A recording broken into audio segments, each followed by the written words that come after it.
It's your boy PSA Sitch here with another Tuesday stream with everyone's favorite MMT advocate and warrior for unlimited government spending, Adam Friendon. Look at that. Dunking on me already. Already. All right. Well, we have a very special guest today, Antony Davies. He runs a podcast called Words and Numbers. And I'll let him pitch his podcast a little bit, but I think we're going to be talking about a little bit about MMT, a little bit about government spending, the proper role of government in society, basically, libertarian type stuff. So you want to pitch your podcast a bit, Antony? Yeah, Adam, thanks for having me. I'm a co-host of the podcast Words and Numbers. I'm an economist. My co-host James Harrigan is a political scientist. And so we just look at what's going on in the world and comment on it through the eyes of an economist and a political scientist. But we both come at it pretty much from a classical liberal perspective. That is, we think that individual freedom is very important, but we recognize as well that we live in society and sometimes we have to make exceptions for things we want to do because it's not good for society as a whole. And we understand that walking that line is a really difficult thing.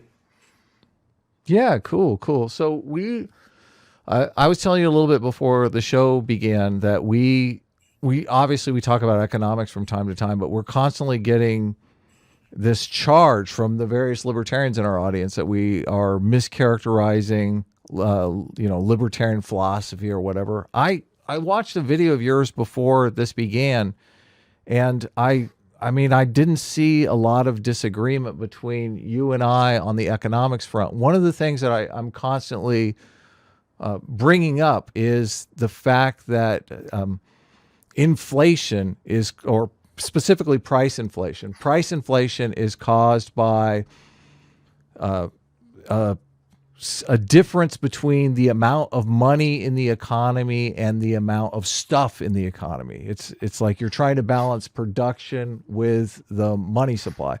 People often quote Milton Friedman, and I was happy in the video you said this, but a lot of people don't know this. Like they use this quote of Milton Friedman, but they only use half the quote.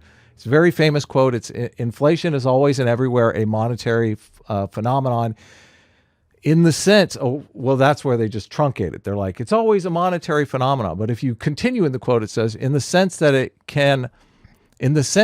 is and can be produced only by a more rapid increase in the quantity of money than an output. A steady rate of monetary growth at a moderate level can provide a framework under which a country can have little inflation and much growth. It will not produce perfect stability. It will not produce heaven on earth, but it can make an important contribution to a stable economic society. And that's Milton Friedman, obviously Nobel laureate. And I was very happy you brought this up in your video. You talked about, right now we're experiencing some price inflation, and you were saying, Milton Friedman is in favor of expanding the money supply. So I want to talk to you a little bit about the technical aspects of how we do that. But in your video, you also say that you advocate for growing the money supply at a steady rate at 3% because our GDP grows at 3%. So you're just saying, let's take it out of the hands of politicians and let's just grow naturally at 3%. So the first question I have is, how do we do that? How do we grow the money supply? Yeah, well, the Fed has various tools it uses to grow the money supply. There's all kinds of mechanics going on in the background. But the larger question is at what rate to grow it. And what we've been doing for quite a while is just leaving it up to the Fed. In fact, it's kind of perverse that the government has given the Fed two mandates which are mutually exclusive. One is to control inflation, and the other is to stimulate the economy when necessary. And those two things don't go together, right? If you want to control inflation, you grow the money supply at the same rate that the economy grows, and that's it. You don't have any room for, we're in a recession, so we want to expand the money supply to gin up businesses or whatever it is. You just follow the rule. And generally speaking, I think someone someone who hears that will have the reaction, well, but if it is possible, for example, for the Fed to increase the money supply to gin up the economy when you're in recession, isn't that a good idea? And the answer is, yeah, it's a good idea in theory. In practice, it's a horrible idea. And the reason it's a horrible idea in practice is because the Fed can't ever get the timing right. It ends up when, the intent is you go into recession, expand the money supply, go into expansion, contract it. Because it takes time to collect the information, to process it, to figure out what's going on, the Fed actually ends up oftentimes doing the reverse of contracting the money supply when we're in recession, expanding it when we're in expansion. And so Milton Friedman's rule, I think, is quite wise. It takes into account all the human fallibilities involved, and says, look, just take the power out of the Fed's hands. Follow a rule and let that be that. So I'll set aside what if the economy grows at 5% and we only increase the money supply at 3%, then obviously we're going to have some deflationary pressure there that can be a problem. I'm not sure that I fully understand your position on deflation, but let's set that aside just for a second. As a technical aspect, how is the money supply expanded? From a technical perspective, what the Fed does is it increases the what we call the monetary base, the amount of cash or the amount of reserves in the hands of banks. The banks turn around and loan out these reserves, and in so doing, the money supply begins to expand.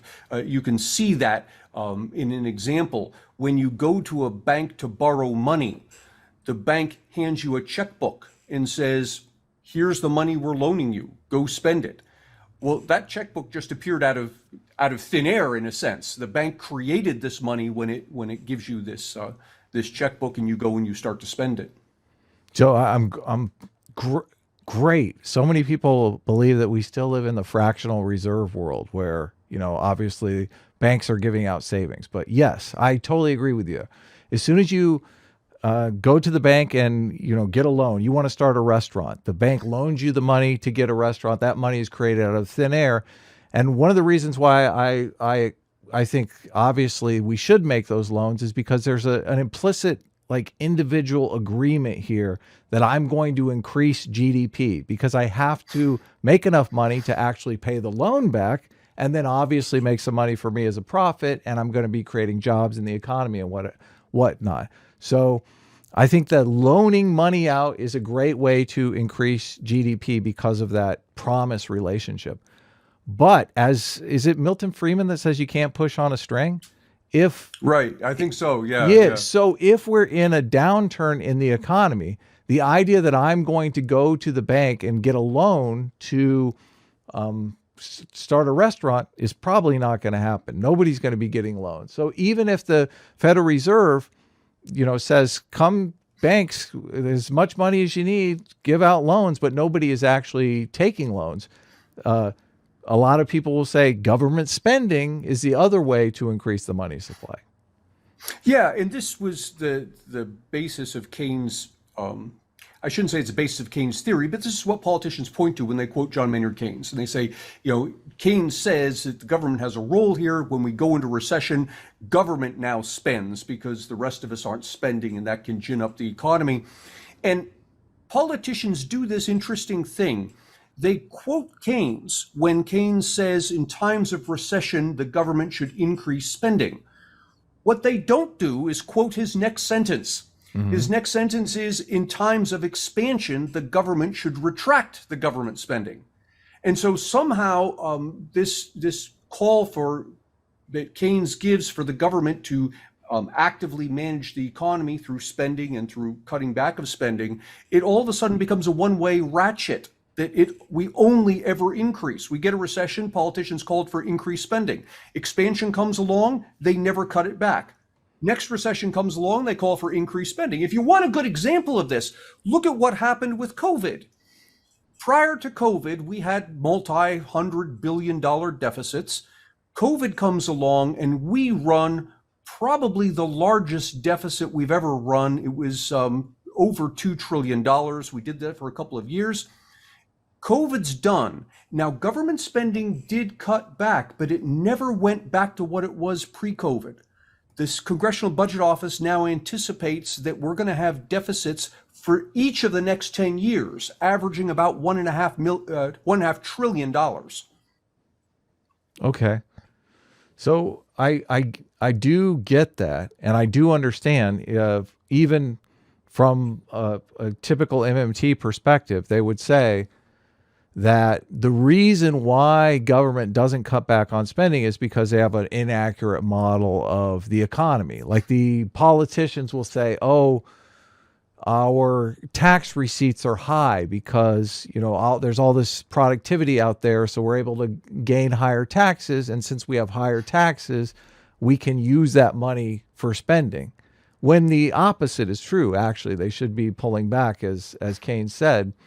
They don't do that because they have this bad model of the economy where taxes equal government spending, which I just go ahead. Yeah, and I think that's you're being more generous to politicians than what I would be. Mm-hmm.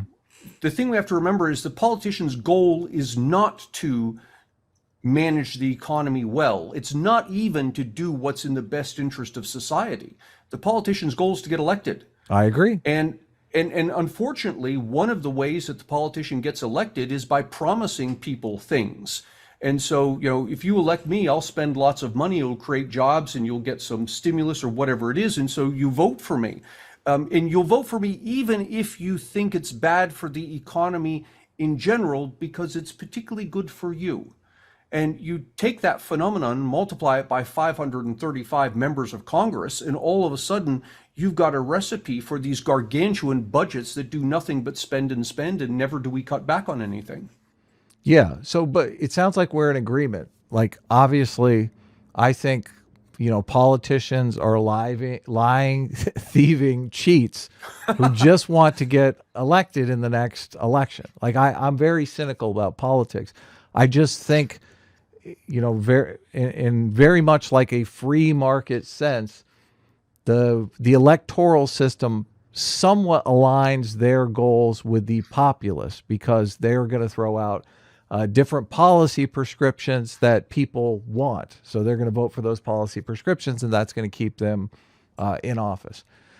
Setting all of that aside, it sounds like you agree that spending increases the money supply. So if the government spends $1,000 and they tax back $800, $200 is going to stay out there in the money supply and increase the money supply in the same way that if I go to a bank and I borrow $200, they're going to create $200, and that's going to increase the money supply. The $200 from the bank is a different situation, because I'm saying I will eventually pay that back, and not only that, I'm agreeing, why would I borrow $200 unless I think I can increase productivity in some way, shape, or form? Yeah, and I'd almost go there. I would say it's not the government spending money that increases the money supply. Rather, it's how the government finances its spending. So if it finances its spending by borrowing from the Federal Reserve, then yeah, you've got an increase in the money supply. If it finances its spending by borrowing from private banks, then you don't, because although, yes, it's the case that the government has this extra money and it's now spending it, because it borrowed from private banks, you now, as a private citizen, have less ability to borrow because the bank has loaned to the government instead of loaning to you. In other words, the total amount of dollars in the system hasn't changed. Now, when the government borrows from the Fed, and I'm speaking broadly here, the government doesn't borrow directly from the Fed. It's an indirect relationship where the government issues bonds onto the market and banks will buy them up, and the Fed will turn around and buy the bonds from the banks. But if you push all the dust away from that equation, the end result is the same as if the federal government borrowed from the Federal Reserve.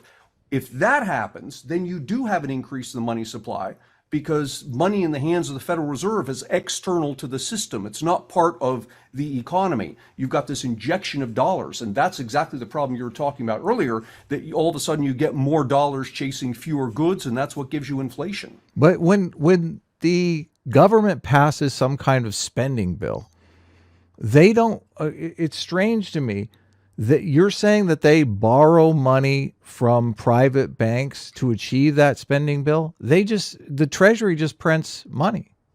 How? Well, no, the Treasury doesn't print money. The Federal Reserve does the printing. What's happening is the federal government issues Treasury bills.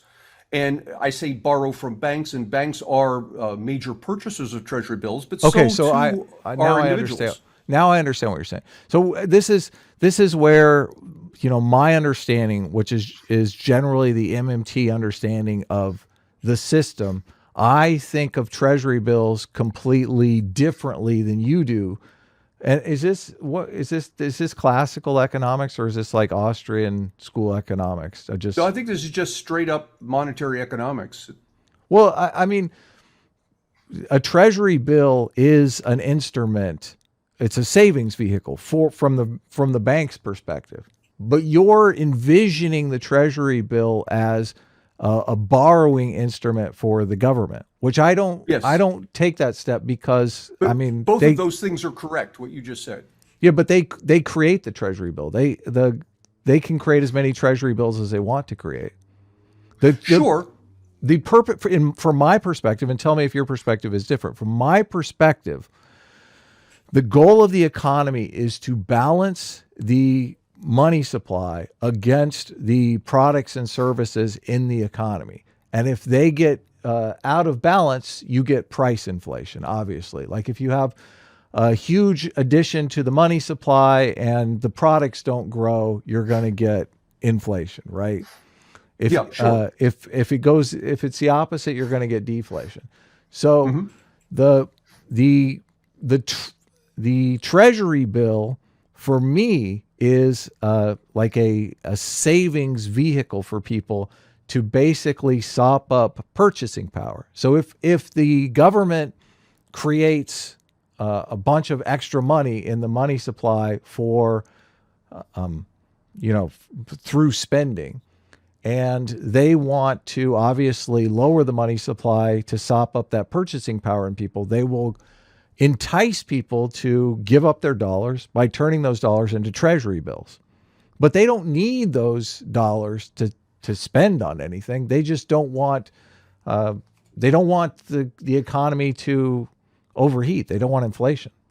Okay, so if I'm hearing you correctly, what you're describing is one of the things that MMT advocates say, that the federal government can help control inflation by use the word sopping, by taking dollars out of the economy. Yeah, shrinking the money supply. Yeah. Or not really shrinking the money supply, but just turning it into an asset that can't readily be spent.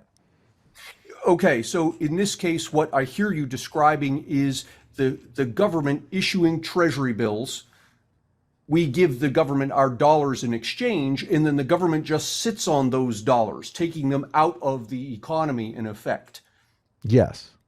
Yeah, and so there's a couple of problems here. One kind of more theoretical and one more practical. The more practical problem is I don't know of any instance in history when Congress has collected a bunch of money and didn't turn right around and spend it.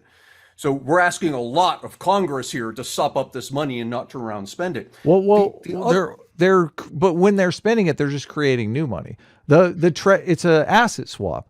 So if I give you dollars for a Treasury bill, it's just an asset swap. You're basically turning those dollars into Treasury bills. They can create new dollars.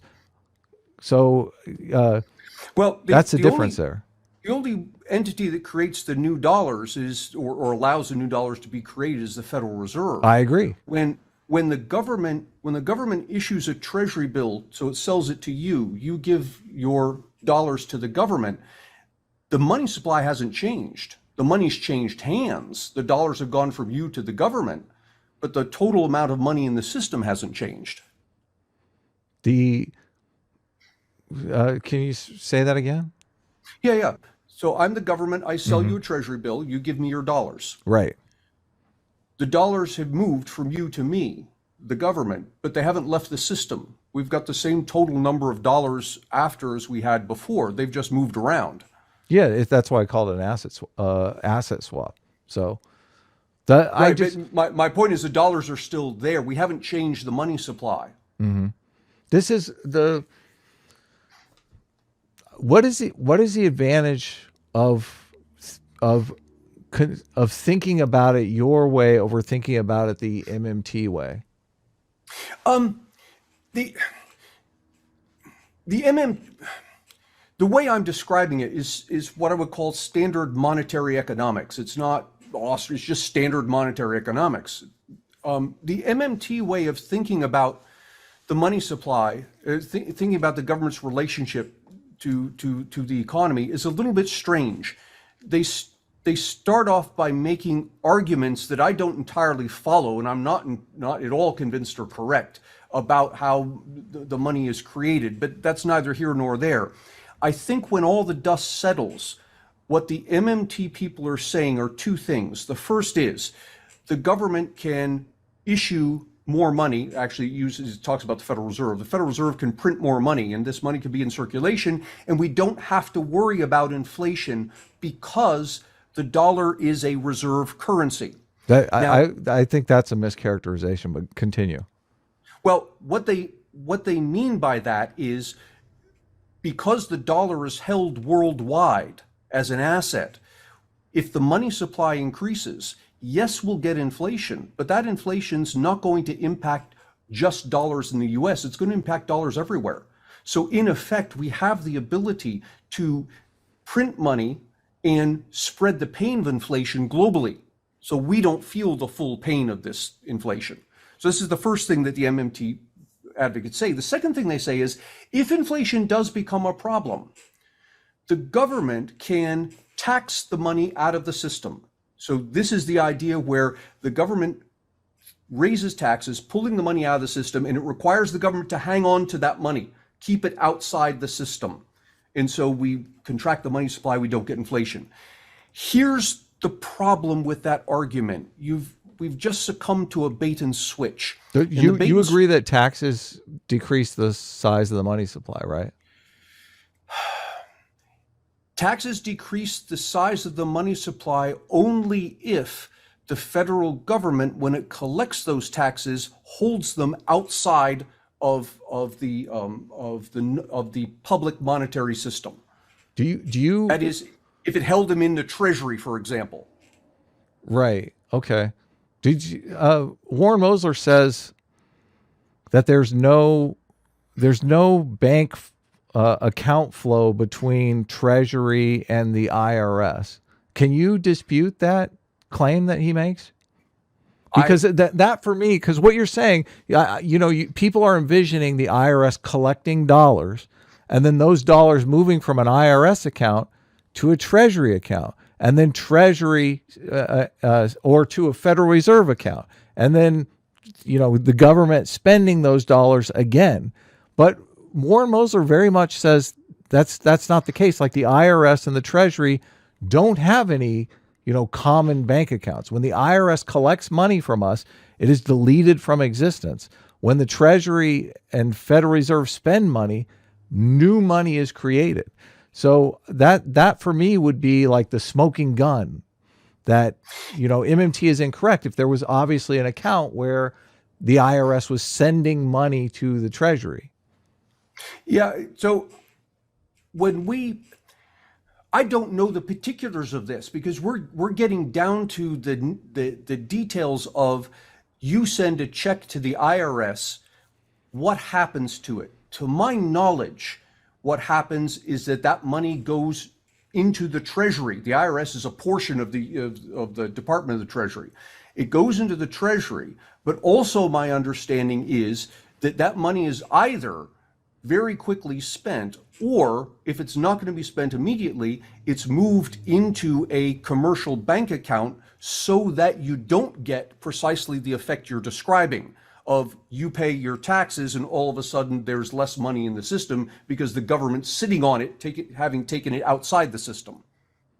Yeah, I don't think that's the case. I've kind of looked for that bank account between the IRS and the Treasury. This is one of the reasons why I think the MMT guys know what they're talking about, because this system, like this idea of looking at the economy like a household where the government needs to tax us first before it can spend any money, I just think is a flawed is a flawed way of looking at it. And my complaint with MMT is I think it gets people wrapped around the axle because it focuses on minutia about, like you're discussing, of the bank accounts here and there, what happens to the money. And in focusing on the minutia, we're completely missing the point. And the point is, money is simply a tool that we use to move the ownership of goods and services. It's the ownership of the goods and services that matter. And if at the end of the day, we aren't producing more goods and services, it doesn't matter whether the money is going to this account or that account or how much of it there is. We're not any better off because we don't have more goods and services. Well, but the technical aspect of how you expand and contract the money supply is not minutia by any means. So if I'm talking about a spending channel that can expand the money supply, I mean, that's completely relevant. But we're back to the minutia of how are we defining the money supply? So do you include, which in standard monetary economics, I don't believe we do, are you including money held in the U.S. Treasury as part of the money supply? Well, I mean, that's not in the hands of the public, so we tend not to count it. And so you might come back and say, aha, well, there we have it. If we tax money, it goes into the U.S. Treasury, then it's no longer part of the money supply. We reduce the money supply. Okay, but for any of that to have any meaning, Congress has to not turn around and spend that money, or even worse, have already spent it. If that's the case, then where it's sitting in the U.S. government is irrelevant because it's only going to be there for a short period of time. Do you accept that Congress can spend money that it doesn't have by just running the printer? Congress can do a spending bill for $20 trillion and run $20 trillion into the economy. That's within the realm of possibility. It depends on how that spending is financed. You use the phrase Congress can run the printer. Congress doesn't print the money. It doesn't expand the money supply. The Federal Reserve does. Right, but when Congress does an ominous spending bill and wants military spending, all they do is they mark up the Federal Reserve accounts in the various branches of the military. And when the military wants to buy a F-35, they give money to Lockheed Martin to produce an F-35.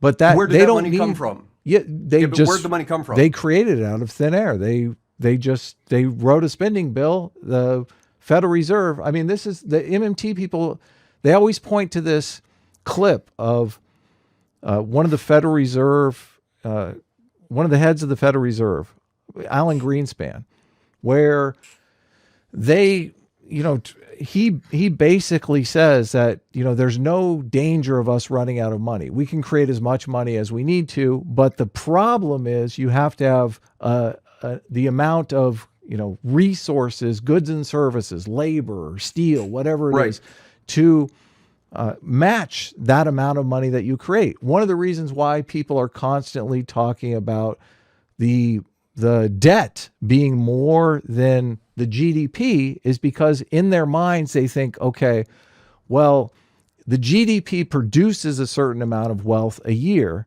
and the debt is the money supply, which buys that GDP. So if we have a money supply that's twice as big as GDP, we have a giant money supply and a very small amount of goods and services. Obviously, you're going to get inflation. That's why people are so fixated on debt to GDP. Yeah, so we've got a nomenclature problem here. The debt isn't the money supply. The money supply is M1 in the hands of the non-bank public. That's cash and checking, and I think we're including savings now. So I say M2 in the hands of non-bank public. But M2 is just like treasury bills, and treasury bills are not included in the money supply. It's checking, it's savings. So obviously I'm using a loose definition of the money supply. The debt is the amount of money spent and not taxed back. So it's non-government sector money that's out in the economy. Yeah, it's money that the government has spent and not taxed back. Correct. Now this now comes to this question. where did that excess money come from? It's got to come from somewhere. Yeah, so I can tell you exactly where it comes from. The government spends $1,000, taxes back 800, 200 is the national debt. This happens every single year when the debt goes up. Right, but the 1,000 that it spent had to come from somewhere. The government doesn't print money. Well, okay, that's the fundamental disagreement that we have. I am of the belief that every single dollar that the government spends is just created out of thin air. No, that's not correct. Now, every dollar that banks create or the Federal Reserve creates comes out of thin air. The government doesn't have that power. Unless, and here's the exception, you see this in the news right now, unless you're talking about coins. The government does have the ability to mint coins. That's outside the purview of the Federal Reserve. Mm-hmm. And so this is why you're hearing this discussion of, well, let's just print $1 trillion coin. It's kind of weird. Why would it be $1 trillion coin? Why not $1 trillion bill? Because the federal government doesn't control the Federal Reserve, who prints the bills. It controls the Treasury that prints the coins. Right. Okay, well, we just have like a fundamentally different understanding of government spending. I mean, I do hear people talk about spending getting out of control. I am curious. So you think when the government does a budget that they need to, who do they go to finance whatever it is? Who do they go to? Yeah, it goes to markets. So if I'm the government, I issue a bunch of treasury bills onto the market. And the question now is, who buys them? Okay. If the Federal Reserve buys them, then you've got exactly the phenomenon you're describing, that we've got an increase in the money supply. In effect, the government printed money. Well, the Fed only buys treasury bills in the secondary market. So when the Treasury creates T-bills, the Treasury sells those T-bills to investors. I'm an investor. I want $100. I'm not going to spend it. I want a savings vehicle that's safe. So I buy $100 T-bill, right? Now I own that T-bill. If I want to sell that T-bill, then the government might buy it back from me. But I use the analogy of a used car or a car dealership, right? Car dealerships don't sell or don't buy new cars from themselves. That would be ridiculous. Why would they do that? They buy used cars from you so that they can sell you a new car. So let's go back to the question that we started with, which is the government spending this money it doesn't have. How does it do that? Okay. It issues treasury bills. Right. Brand new treasury bills. The important question is, who buys these treasury bills? Now, in practice, you're absolutely correct. The government will sell it to private investors. But the next step is really important.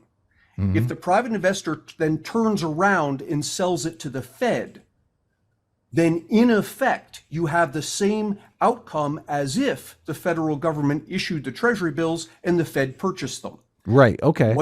What you're left with is an increase in the money supply. Because when the Fed buys stuff, the money supply increases. And I have heard that happens. So they basically sell a brand new treasury bill to a bank. And then the bank turns around and sells the treasury bill to the Fed, and the Fed prints dollars and gives them new dollars. Sure. Why don't they just the money supply? Okay. But that's one way this can happen. There's another important way this can happen. It's only expanding the money supply by the interest rate, though, because in order to buy the treasury bill, the bank had to give the Fed $100, right?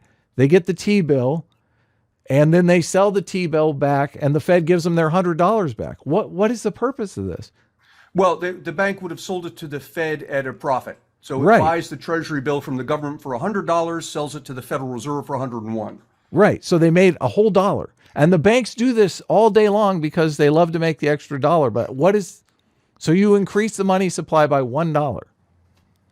Well, it's $1 for that one treasury bill. But the fact is the federal government's selling, millions or billions of these treasury bills. Okay. But there's another way all of this can play out. The other way it can play out is the government comes along, it needs to borrow money, it issues treasury bills, sells them on the open market, and the Federal Reserve does nothing. Now, if that's what happens, then there's no new dollars coming into the system. Yes, the government's getting dollars for selling its treasury bills, but those dollars are coming out of your hands. So Yeah, it's you've got shrinking the money amount supply. of money. Yeah, it's an asset swap. Well, it only shrinks the money supply if the federal government then doesn't turn around and spend that money. But right. the whole reason it's selling the treasury bills is because it needs to spend money. Sitch, do we have super chats? Well, you want to give your take on MMT? You started to give your take before we got sidetracked by this. So You're talking about me? yeah, Antony. Yeah. My take is at the end of the day, MMT is a bait and switch. And it's a bait and switch in the following way. The claim is the government can spend whatever it wants, and if inflation becomes a problem, just tax the money back out of the system so that you have the same amount of money in the system after as you had before, no more inflation. The problem with that is, even if all of that is true, you have now changed the nature of GDP. The GDP is composed of less goods and services that you and I have chosen, and composed of more goods and services that politicians and bureaucrats have chosen. So the government's footprint in the economy has grown, ours has shrunk. You might have the same GDP as you had before, but instead of having avocados, you've got hand grenades. Instead of having houses, you've got border walls.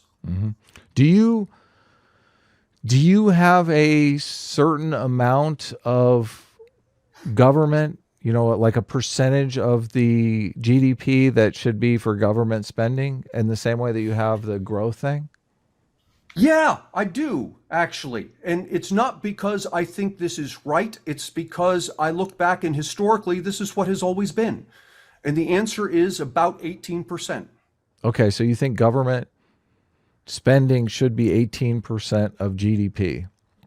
I don't Yes, disagree and- with anything that you're saying. I mean, I conceptualize it differently, but I don't disagree that obviously like when the government buys the F-35, the materials and labor that go into the F-35 can't go into bowling alleys and restaurants, right? Sure, They can't go into housing. Yeah.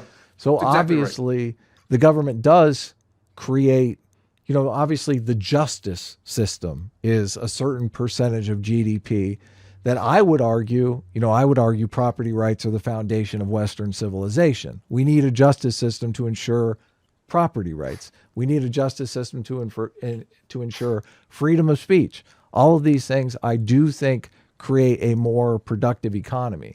So Yeah, and all of that you've described, I'm with you. But all of that you've described is a vanishingly small portion of what we're talking about. So if we're going to disagree, if we were to disagree about that, I'd say we're arguing about pennies and ignoring the dollars. But let me tell you why 18% is important. It turns out, if you go back, look at federal tax revenues, going back to 1950s, it's always plus or minus a little bit. It's always 18% of GDP. It doesn't matter whether we tax the rich a lot or a little, or we tax corporations a lot or a little, or we tax inheritances or we don't. All the various things government has done in altering what's taxed and by how much has never changed the fact that it ends up collecting about 18% of GDP as tax revenue. So that seems to be the answer. I don't know whether it's right or wrong, but it seems to be the answer. If that's the case, let's just tax everybody 18% and be done with it. That's interesting. I'll have to think about that some more. Sitch, do you have any questions, or do you want to get in on? Well, it seemed like some of the confusion or the disagreement, I guess, between you guys and like the point of Spending, government T-bills and spending. T-bonds and things of that nature is that, so from you, Adam, you're saying that, the government passes say hypothetically, they pass $1 trillion spending bill.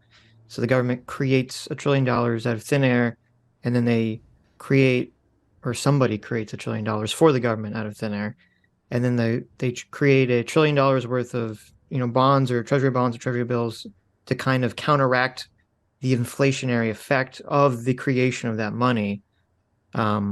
when that happens, right? And Anthony's saying that that's not what happens. The government literally has to borrow the $1 trillion from pre-existing money that exists out in the world. Yeah, Is that the disagreement? I don't agree with that. Yeah, obviously, if they have a $800 billion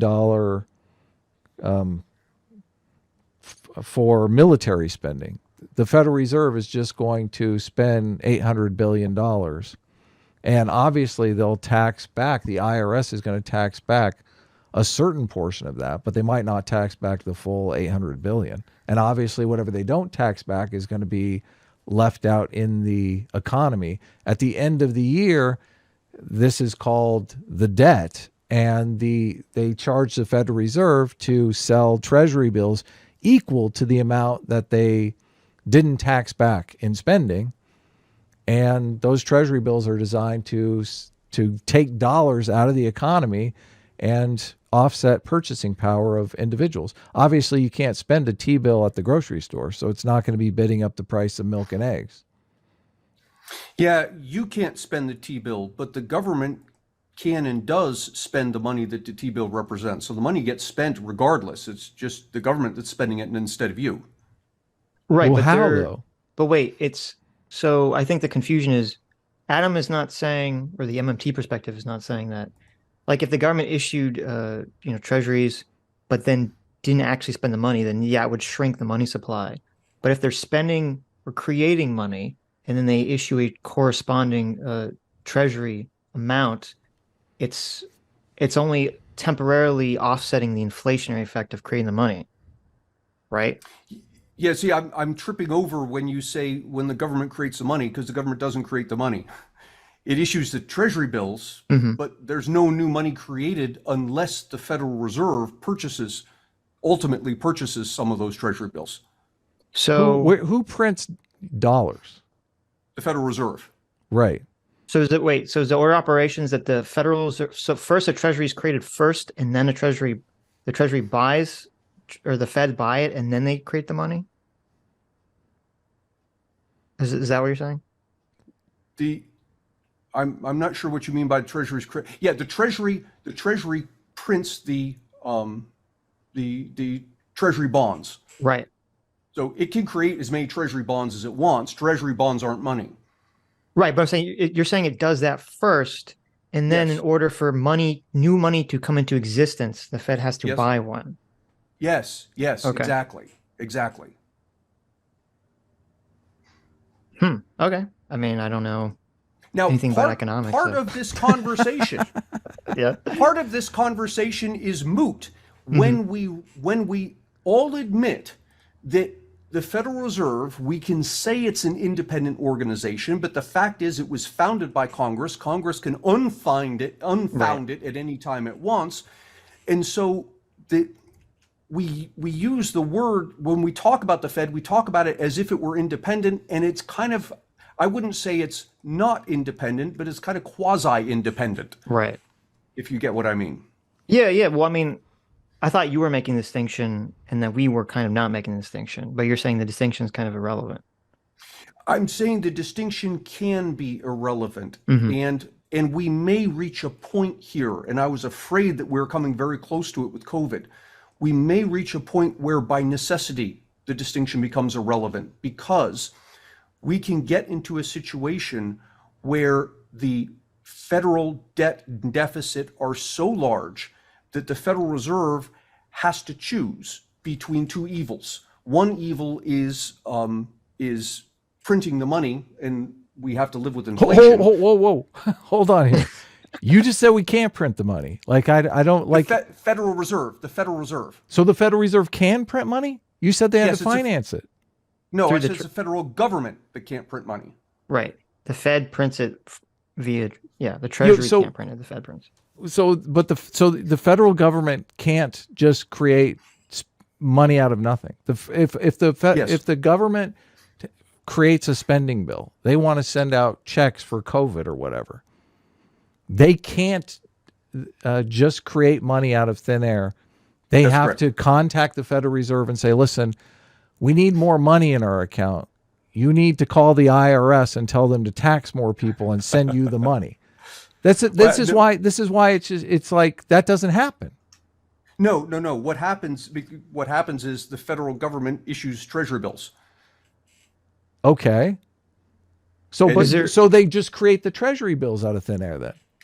Yes, they create the treasury bills out of thin air. Okay, so they create the treasury bills out of thin air, and they take those treasury bills and they sell them to people in the economy who give them their dollars, and Right. then those dollars are the dollars that they use for whatever spending they want. Where Yes, did that exactly. dollar originally come from? It originally came from the Federal Reserve and the banking system. So who printed that dollar? The Federal Reserve. Right. But you just said the Federal Reserve can't just print money. No. No, the federal government can't print. Yeah. Okay, Make a so distinction between the Fed and the federal government. So the federal government can. So the the Federal Reserve can just create money out of thin air. Yes. It can. So If yeah. the government the Federal says, Reserve. so if the government says, I want to do I want to send checks out for COVID. I need $50 billion. They'll go to the Federal Reserve and they'll say, No. so the Federal Reserve will say, no, we can't spend that money. You don't have any money in your account. Yes, the Federal Reserve's independent, so the federal government's not going to can call it up all at once. Federal Reserve's not going to do anything. Okay. Has there been a the Federal Reserve will just say, listen, I'm cutting you off. Your spending is too much here. You don't have any money in your account. Go away. That's what you're saying the scenario is? It could do. It could also do the reverse, which is what happened in COVID, where the federal government does not call up the Federal Reserve. Instead, the federal government issues these treasury bills. The Federal Reserve sees the government issuing all of these treasury bills, and the Federal Reserve says, we need to get some of these off the market. I'm going to buy them. The Federal Reserve starts to buy them from the banks. That increases the money supply. So, has there ever been a time where the Treasury makes Treasury bonds and the Fed just says no, we're not going to buy these? Oh, sure. Yeah. And so, what happens in those situations? What happens in those situations is you get higher interest rates because the government is now looking to borrow a lot more money. It can, to an extent, depending on circumstances, crowd out other borrowers. So the government comes in as a huge borrower, drives interest rates up. If the Federal Reserve doesn't want interest rates up, it's going to turn around and buy up those treasury bills, bringing the interest rates back down again. So Why- if this is just like a matter of, descriptive facts that, presumably someone could call up the Fed, Treasuries, the IRS, figure all this stuff out, how come the MMT economists get all this seemingly wrong? I think, from the best I can tell, MMT gets it wrong by starting at the wrong place. It starts off by talking about dollars as if dollars had some inherent value. The dollars are simply a tool. That's What matters that's is a the goods and complete services. mischaracterization of MMT, but Every MMTer I've spoken to starts off telling me about dollars, not telling me about the economy. well, You I can mean, print- look, the mischaracterization of MMT is that you can spend infinite dollars. That's a complete mischaracterization of MMT. Well, MMT regarding completely says inflation is the thing that you have to worry about.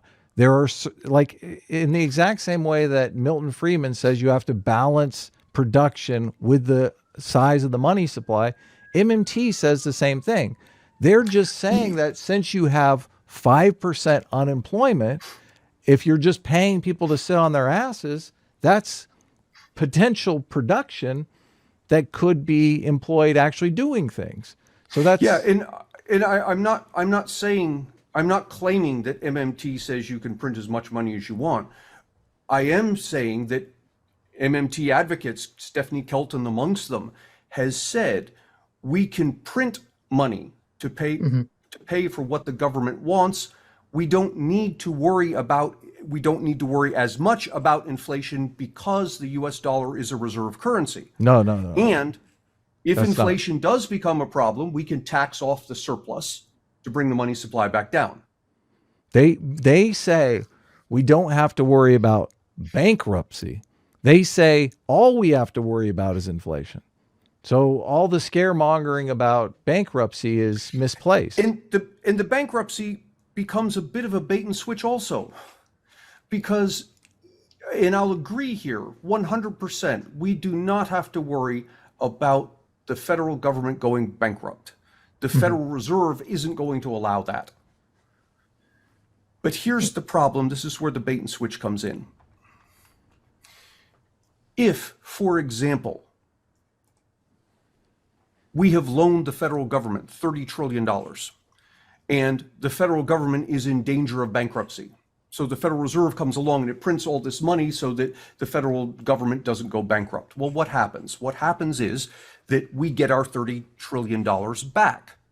Except because of inflation, that $30 trillion only buys what 10 trillion bought before.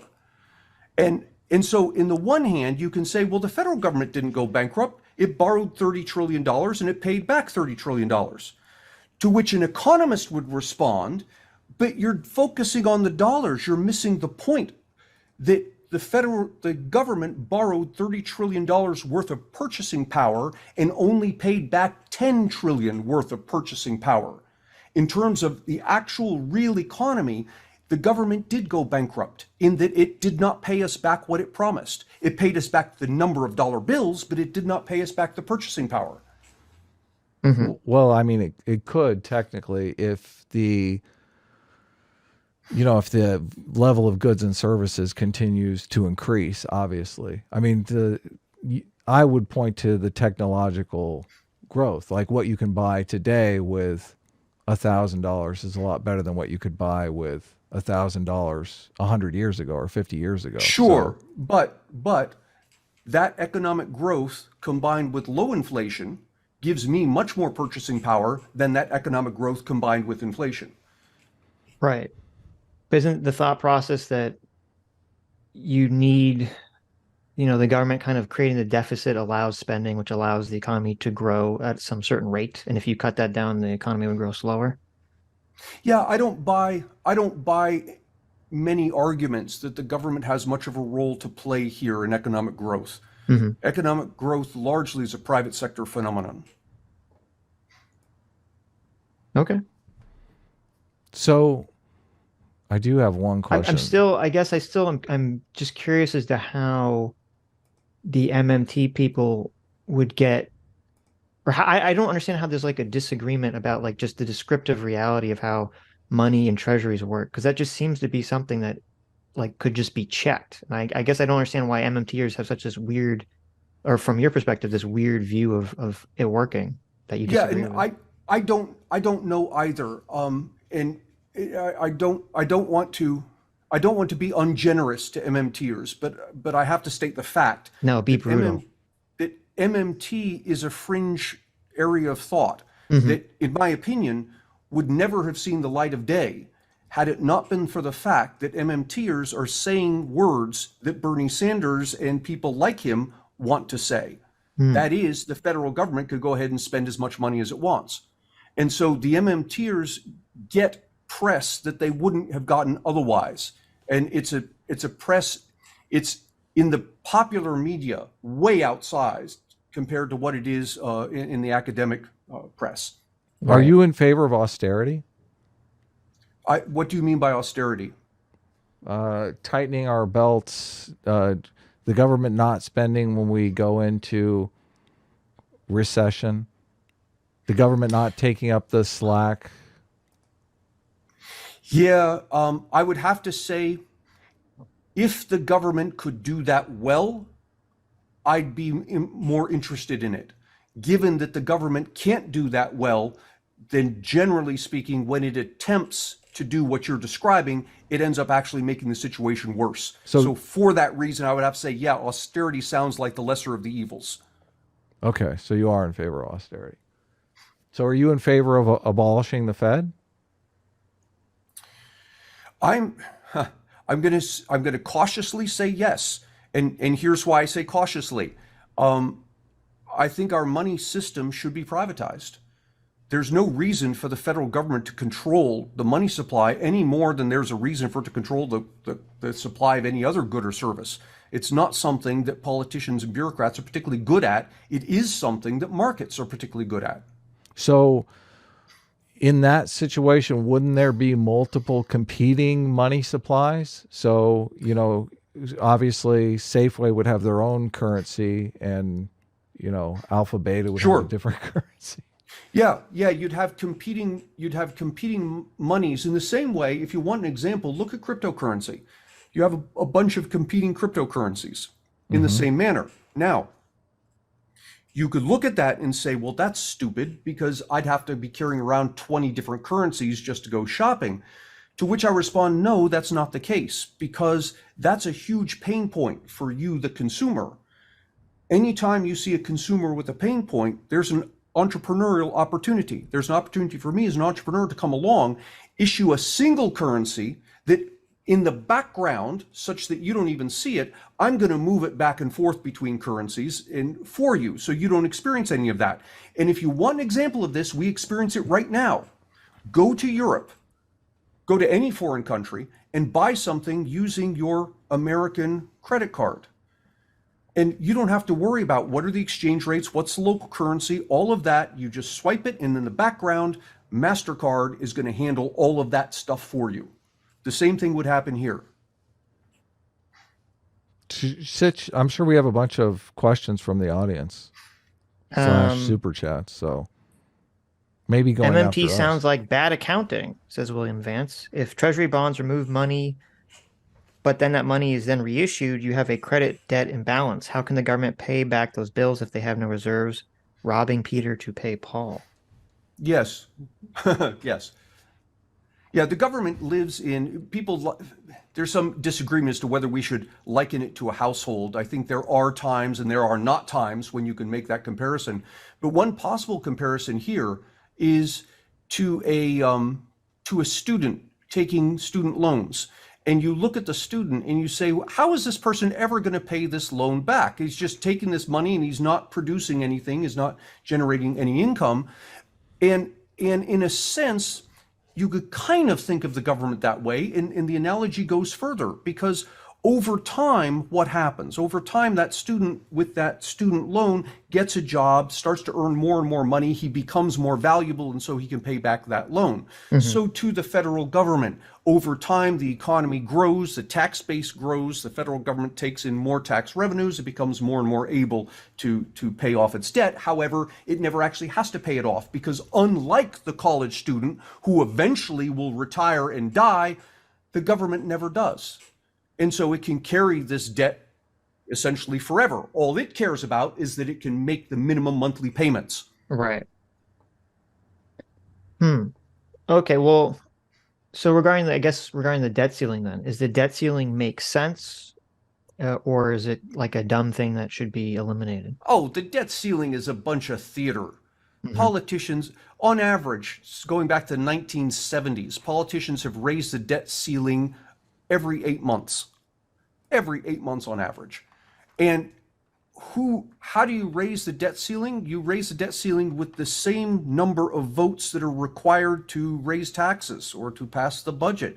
In other words, it's the same people who are saying, oh my God, there's a debt ceiling, what are we going to do? It's those very same people who would vote to raise it.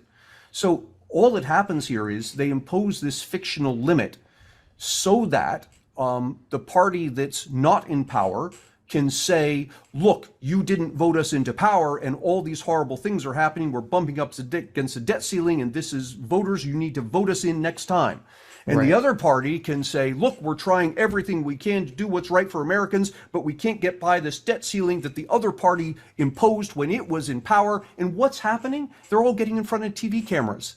That's the goal. Their goal is to get elected. How do you get elected? You get in front of the TV camera. And the debt ceiling is simply a tool that they use to do that. Did the debt ceiling ever make sense? Like when we were on the gold standard, or was it always just theater?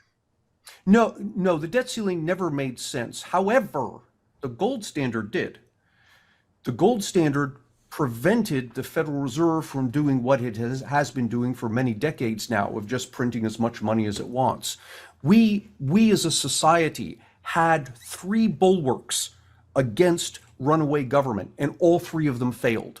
The first one was the Constitution, when we decided that the Constitution can mean whatever we want it to mean and just let the federal government do all sorts of things that go beyond Article 1, Section 8. The second bulwark was the voters themselves, when they decided that they wanted all manner of free stuff now that the government has no constitutional constraints. And then finally, the third bulwark was the gold standard. When all was said and done, the one last thing that stood between us and runaway government was the fact that it just simply couldn't spend more money than it had. Now, without a gold standard, the Federal Reserve can print as much money as it wants. It can turn around and purchase treasury bills, which gives the federal government access to as much money as it wants. Mm-hmm. I'm curious because, like, so I have zero background or training in economics at all. And I hear, we've talked to MMT people and they kind of like explain how, their description of how the economy works. And I go, okay, that makes sense. And then you explain your description of how the economy works. And I go, okay, that makes sense. It's like, I don't know. And so I was curious, have you ever like had a conversation with an MMT person, or would you like to, where you guys kind of like, because I just want to get to the bottom of like the description of how the economy actually works, which to me seems like it should be something that, people can agree on. We had Warren Mosler on Words and Numbers maybe 2 years ago. And we gave him, I wanted to hear what he had to say. And I think I was more confused at the end of it than I was at the beginning. And I have a PhD in this. I mean, one of my fields is monetary economics. I had no idea what he was talking about. Mm-hmm. Interesting. Okay, well, I'll check it out. Yeah, I'm curious. So, I don't know. I can't get the bottom of any of this. But... No, nor can I. But I can tell you this. One thing that bothers me is when politicians get involved. That tells me that there's something going on here that's benefiting the politicians. And politicians got involved with MMT. That's how it came to the fore. That makes me very nervous. Right. Well, I mean, yeah, politicians. I mean, I agree with what you said in the beginning. Politicians, and we've talked about this a lot. Politicians do what politicians do because they think it's going to net them votes. I mean, I generally don't give charity to politicians. Now, that doesn't mean that necessarily what they're advocating for is right or wrong on that basis, but right, they're just cynical I about agree it. with you. Yeah. Solodo says, Professor Davies, thank you for answering my Twitter DM earlier about post-World War II economies or economics. It's something Sitch and I have talked about. Could you please talk to him about it as well? I'm a big fan of words and numbers. Oh, thank you very much. Now we know where Solodoge is getting all this stuff from. Right here. I'm gonna have to embarrass myself and say I recall the question. I don't recall my answer with post-World War II economies. That's fair. Well, I guess the question, I'm assuming what he's talking about is, so my understanding is that, we had kind of the post-World War II America that kind of gets envisioned as like the best time economically for people. You could have a single parents could support the household on a job that maybe didn't necessarily require a college education. And there's always kind of this argument back and forth about, was it simply the money that America made because, Europe kind of got wrecked in World War II, or was there economic policies that the government was enacting that kind of channeled the flow of money to people's hands in specific ways? Yeah. And this is one of the strange things. I think I can only guess that modern Americans have this complete misconception of what America was like in the 1950s. And I can only guess that we're getting it from, sitcoms that were set back in the 1950s, right? Which are, of course, not historically accurate. So let me put some color around this. In the 1950s, yes, you had, largely speaking, single income households as opposed to today dual income households. And people point to that and they say, well, see, we're worse off. Two of us have to work now, where before only one of us had to work. And that's incorrect. Two of us were working back in the 1950s. Only one of us was getting paid. The other person was doing all sorts of work in the household that's now currently done either by machines or because we hired somebody to do it, to shovel the sidewalk or to mow the grass or whatever it is, such that the person can now go and get paid for the work that he's doing. So the dual income households today actually are an indication of something that's way better today than it was in 1950. We're both getting paid. Another thing to think about is People say, well, it was so much cheaper to live in 1950. You can live today as cheaply as you did in 1950. What you've got to do is go find a house that's about 30% smaller than the one you have now, get rid of 2 of your 3 cars, cancel your cell phone plan, your Netflix, your all of the other Hulu business, your air conditioner, get rid of it. Mm-hmm. What else should we do? Oh, yeah, refuse any medical treatment that didn't exist prior to 1950. You do all of that, and your cost of living will be very similar to the cost of living of your great-grandparents. Now, the fact is, nobody wants to do that. We like our stuff. I like my larger house and my cell phone and my air conditioning and all of this. And the fact that I want all that stuff indicates that I'm better off, because given a choice between paying for that stuff and having it versus not paying for it and not having it, I actively choose to pay for it and to have it. Therefore, by definition, I'm better off today than I was than my counterparts in the 1950s. Right. So to be clear, you're saying the perception that people have where they say, oh, everything's more expensive and we have to work harder. That's not true. It's just that there's more things people want to buy now that they didn't have access to back then. Yeah. So they're spending more money. One of the things people do, they'll pick certain things. They'll say, well, price of gas was lower back then. Right, or college or something. When we're talking about standard of living, it's the whole package. So some things are more, most things are less in terms of purchasing power. But let me talk about gasoline for a minute. In the 1950s, 60s, price of gas was whatever it was, 20 cents a gallon, 30 cents a gallon. As a fraction of people's incomes, gas was actually more expensive back then than it is today. As a fraction of people's incomes. And it's even worse when you account for the mileage that cars get.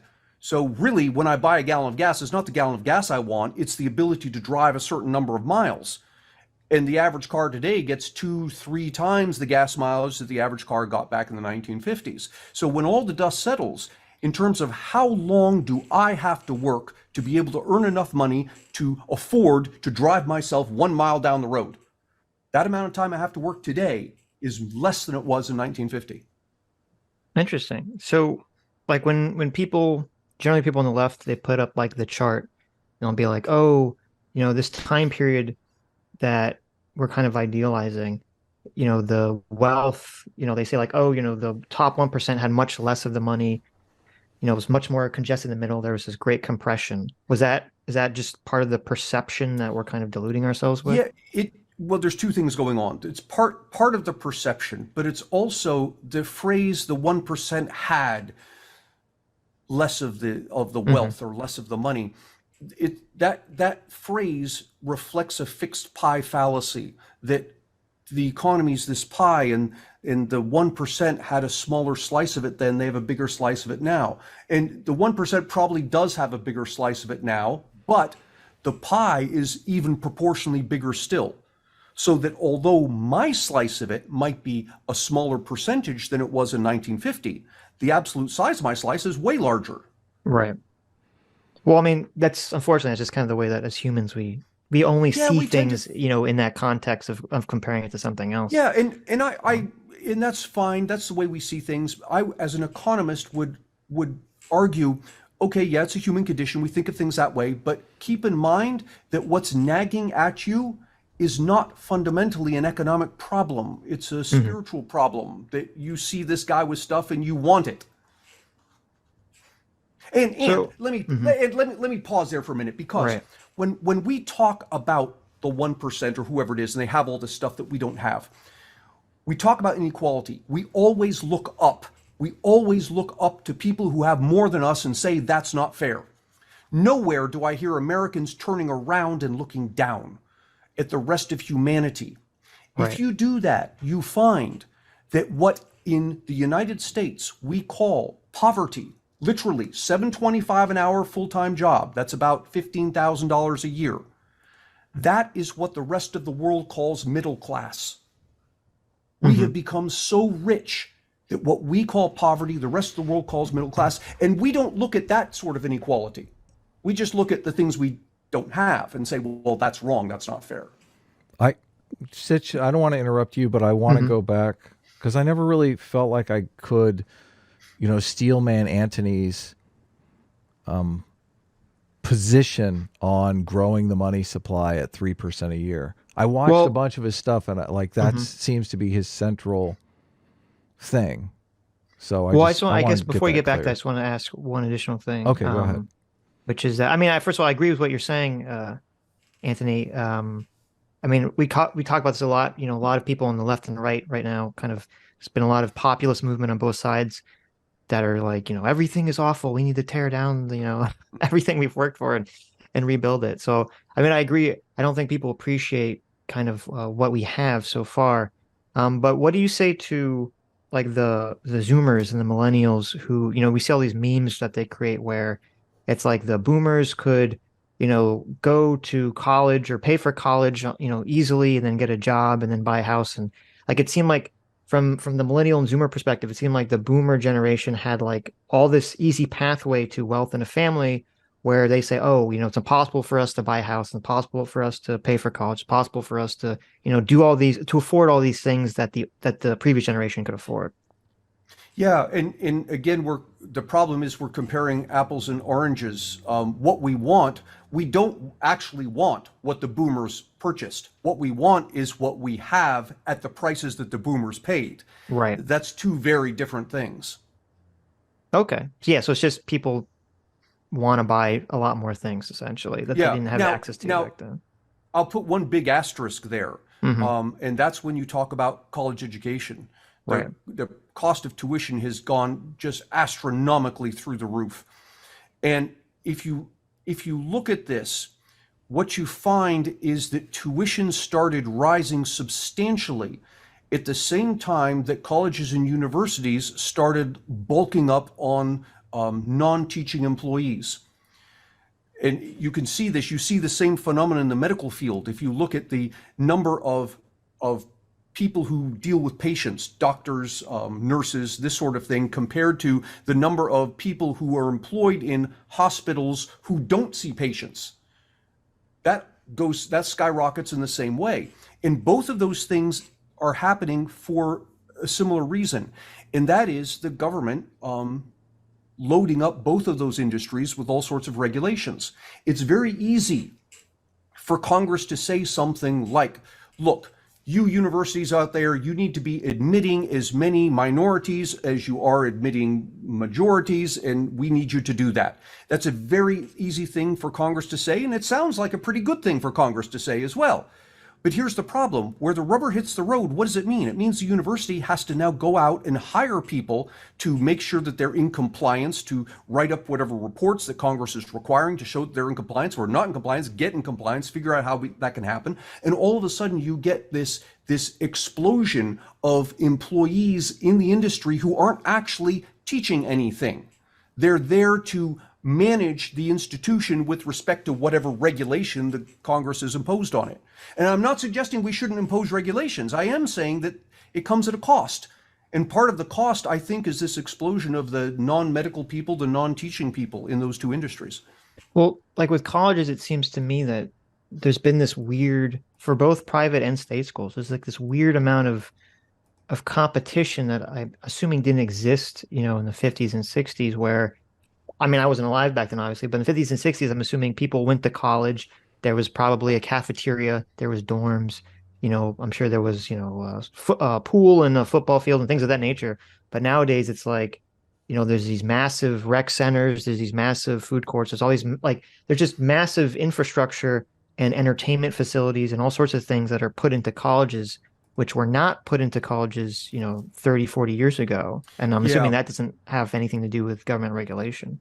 Well, it does. It does in a sense. What's happened is the government decided somewhere back in the 60s or 70s that the key to success was a college education. And so the government is going to subsidize the college Hmm. education, first through grants and through subsidized student loans. Now we talk about possibly loan forgiveness. And what happens there is by doing that, in the one hand, you can see it looks like a good idea. You can get more people into college, and if you got more people in college, more people educated, and that provides a better workforce or whatever it is. But it also creates a situation where the colleges see all of a sudden free money. I shouldn't say, I should put that in quotes.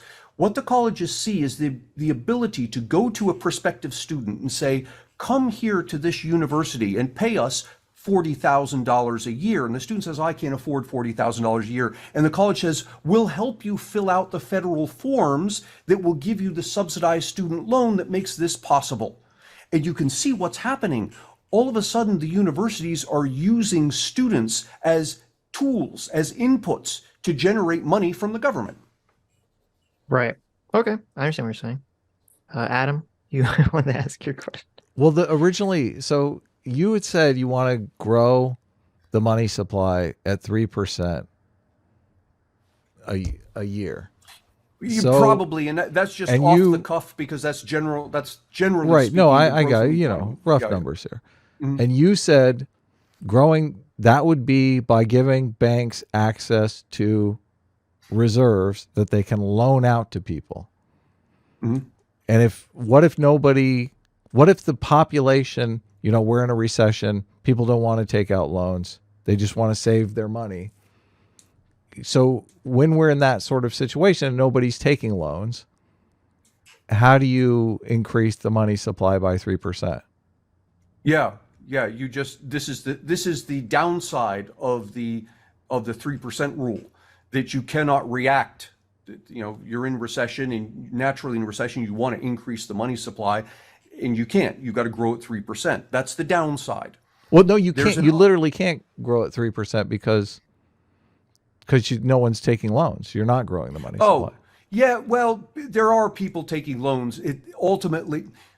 Ultimately, So you can only grow the money supply through loans by 1%. You're shooting for 3%, obviously. That's what you said. But if people aren't taking loans, some people are taking loans. Let's just say you can only increase the money supply by 1% because nobody's taking loans. right. So what I do here is if I'm the Federal Reserve, I purchase treasury bills off the market. So banks, investors are sitting on treasury bills. I purchase money. I purchase those, and in purchasing them, I'm injecting money into the system. That increases the money supply. Okay. I think we're miscommunicating on what the money supply actually is. Like, you're only thinking of the money supply as M1, cash. That's right. Okay. Well, no, M1 is cash and checking, and now it's savings also. Right. When I'm saying the money supply, I'm talking about all the assets, including treasury bills, and that's not what an economist means when he says money supply.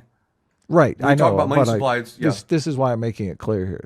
That's what okay. I'm saying. Just Gotcha. for convenience, I'm saying that all of these assets that are out there, you can do an asset swap, but a treasury bill it's part of the national debt. And when I say that the debt is the money supply, I mean that those treasury bills Right. are part of the treasury bills are the national debt. Right. So the way an economist would say that, along the same lines, is the debt is part of. But before we go off on that, and I understand different economists have different ways of viewing this, but you're saying you want to increase the money supply by 3% a year in cases of recession where people are not taking out loans. The money supply is not going to increase by 3%. It's going to increase by lower than that. Well, and I can still. Government spending does not increase the money supply. That is your position. That's right. Okay. But regardless, I can still increase the money supply by purchasing treasury bills. Well, you can increase the M1 money supply. Well, but that's what we mean by money. That's Well, that's what I mean you by money mean supply. by money Yeah, supply. Yeah. Okay. Right. Okay. I guess I would say so when you're talking about increasing the money supply by 3%, you're not talking about increasing the national debt by 3%. You don't think we should increase the national debt at all. You think we should be going the other way on the national debt. Right. National debt's not part of the money supply. Right. Yeah. So this is this is where our miscommunication is coming in. Yep. So you think the national debt should be zero. You don't think the government should you think every year. Okay. So what should the national debt be? I don't know, but it doesn't necessarily need to be zero. In the same way that it's think of it this way from an individual's perspective. There's good debt, there's bad debt. Bad debt is that I went out on a drinking spree and put it on my credit card. Good debt is that I purchased a computer and with it I can write some articles and get paid for it. That is, the debt is going to an asset that's going to create a stream of income for me. So too with the government. There's good debt and there's bad debt. So if it's investing in, the Hoover Dam, that was a good idea. Spending money for, whatever, to build a bridge in Alaska to nowhere, that's not a good idea. Right. Okay. Sitch, are there any more questions? Your guest talked about the benefits of moving to two-income families. I don't disagree. Does he have an opinion about, well, this isn't really an economic question, but does he have an opinion about the current mating crisis and the declining population that it also causes? Yeah, I've been starting to write about that. Mm-hmm. It's something that's happening across the developed world. In the United States, our population growth rate has almost hit zero. We're at like 0.5% or 0.7% or something. Mm-hmm. China, I think, is at zero or may even have gone a bit negative. Most of Western Europe, same thing, very close to zero. So we're hitting this. There are two bad things that are going to happen from this. The first is we're going to have fewer people than we would have otherwise. And one of the great things about people is that some of them, a small percentage of them, really make our lives better. Think about Jeff Bezos, Bill Gates, Sam Walton. You can argue that they're the one percenters and they're horrible and all of this, but the fact is our behavior indicates otherwise. I'm very happy I have Windows. I'm very happy I can order something on Amazon. I can go to Walmart. These people, for all their weaknesses, have indeed made my life better. Now, here's the problem. People like that come along very rarely. If let's suppose they're 1 in a million, then if we have 1 million people, I can expect one of them. If we have 300 million, as we have now in the United States, I can expect 300 of them. Mm-hmm. And if my population growth starts to slow, I can expect not to get more and more of them, which means my technological growth is necessarily going to slow. So that's one problem. The other problem is Social Security. When back in the 1960s, we had 4 people paying into Social Security for every one that was drawing out. 4, is that right? Maybe it was 12. Today, it must have been 12, because today it's like 3, and Social Security anticipates it's going to be dropping in the next decade to about 2 people paying in for every 1 person taking out. As the population ceases to grow, those numbers become more and more skewed, where we're asking our workers to pay more and more into Social Security to fund our retirees. I mean, we have just a fundamentally different view of Social Security. Sitch, do you want to? I mean, is it worth even going there? I guess it depends on how much time. Well, to be clear, I have not expressed a view on Social Security. I'm simply stating the facts. No, but I listen to your podcast, so I do kind of understand you conceptualize Social Security as we are saving money, for the future. But I don't see Social Security like that. I see the economy as, there are people that are producers and consumers in the economy. And at any given time, you have a certain number of people that want things and a certain number of things. And if you have more people that want things and you have those things, you're going to get price inflation because people are going to be bidding up the prices to get those things, right? So when I think of Social Security, I think of there are people getting paychecks to produce things, and there are people who are retired who are not producing anything. They're just spending money. So in order to take some of the purchasing power away from the people that are producing things so that they don't clash with the elderly over milk and eggs, they take some money out of their paycheck, which diminishes their purchasing power right here, right now, in the moment.